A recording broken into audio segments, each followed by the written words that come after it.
I am honored to have the opportunity to introduce the Honorable Ed Royce, representative of California's 39th Congressional District, as he joined us today to cry out on behalf of our suffering North Korean brothers and sisters. Born and raised in the Los Angeles area, Congressman Royce attended California State University, Fullerton, and went on to serve as a California State Senator in 1983 prior to his election to the U.S. Congress in 1992. A member of both the Committee on Foreign Affairs and the Human Rights Caucus, Congressman Royce is known throughout D.C. as a true champion of global human rights and social justice. He has been powerful and instrumental in supporting the Korean Church Coalition since its founding a decade ago, being the individual responsible for introducing H.R. 1464, the North Korean Child Welfare Act of 2012, which was successfully signed into law thanks to Congressman Roy's commitment to North Korean human rights. Furthermore, he has been the driving force and drafter of H.R. 1771, the North Korean Sanctions Enforcement Act of 2014, which we are confident will be passed into law later this year. We are blessed to be able to call Congressman Royce an ally and friend, and we look forward to working with you in the years to come to accomplish amazing things. Without further delay, please join me in giving me the Honorable Ed Royce a warm reception. Pastor, thank you for that very kind introduction.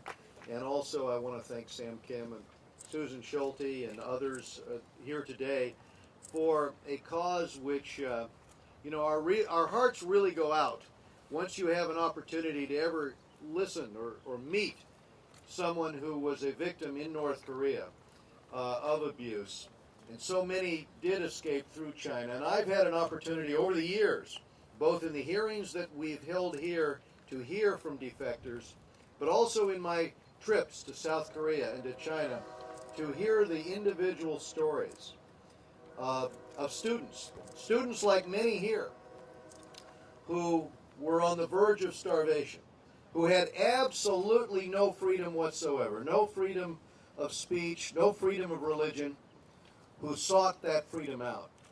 And cruelly, when they were captured in China, some were returned. One young girl told me about her brother who was shot by a firing squad in North Korea. He was killed as a consequence of his attempt to escape.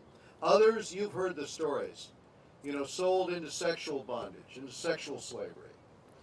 My friends, each of us have a responsibility to do everything in our power to end this abuse and to bring about some modicum of decency and human rights in North Korea.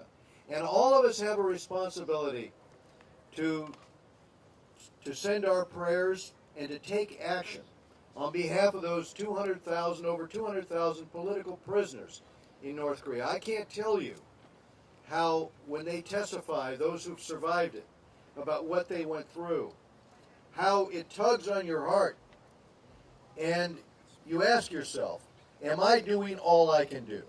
Well, those with the Korean Church Coalition, those who are here today, these pastors, those of you who stand in solidarity, and we are at 147 signatures on that bill, although Peter Freeman just told me we had gotten up to, he thinks, over 180. Yeah. I want to thank you.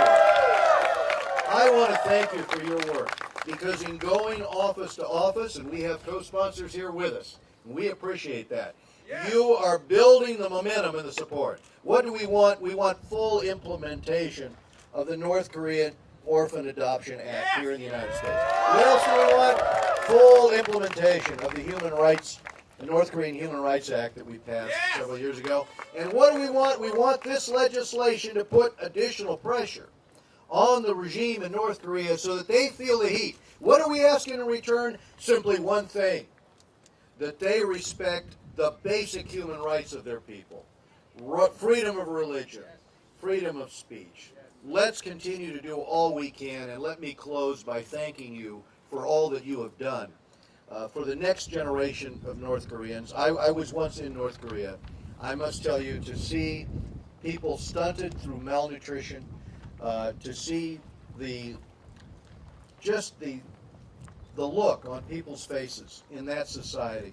And then you come into Seoul and everyone's smiling, and you know the sense of life is, you've got the whole world in front of you when you're a young person in South Korea or here in the United States. You have no future in North Korea. Let's work to change that for the next generation of North Koreans. Thank you very much.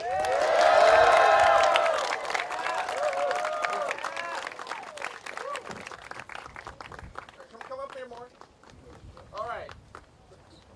I'd like to present you with a Voice for Freedom t-shirt.